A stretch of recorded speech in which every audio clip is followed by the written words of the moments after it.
একদিন শেষ করে দেব। বুড়ি কি পাগল হয়ে গেল নাকি?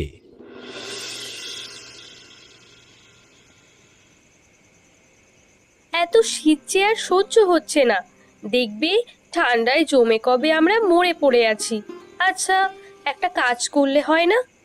আমরা এই গ্রাম ছেড়ে কোথাও একটা চলে যাই বরং, যেখানে গেলে স্বাভাবিকভাবে বেঁচে থাকতে পারবো।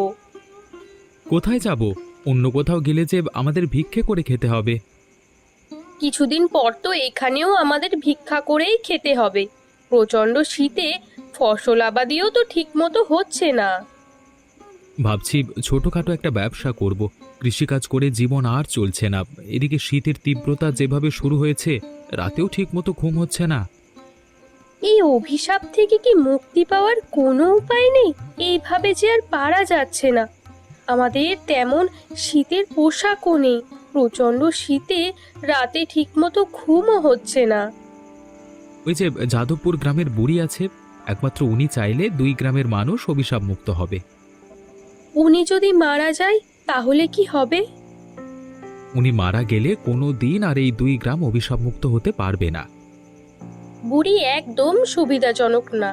এই বুড়ির জন্যই তো 2 গ্রামের মানুষ একেবারে মরতে বসেছে। বুড়ির মনে অনেক দুঃখ, সেই দুঃখের জন্য বুড়ি এমনটা করেছে। দুঃখ আছে বলে কি একেবারে পুরো 2 গ্রামের মানুষকে এইভাবে কষ্ট দেবে? মানুষজন দিনের পর দিন কষ্ট পাচ্ছে, আর বুড়ি কিনা তাকিয়ে তাকিয়ে সব দেখছে। বুড়িকে সবাই মিলে বোঝাতে হবে। ওই গ্রামে আমার বন্ধু কিরণ আছে, ওর সাথে একদিন বসে আলোচনা করতে হবে।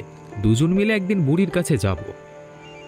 যত দ্রুত পারো একটা ব্যবস্থা করো, নইলে যে আর পারা যাচ্ছে না। দেখি কি করা যায়।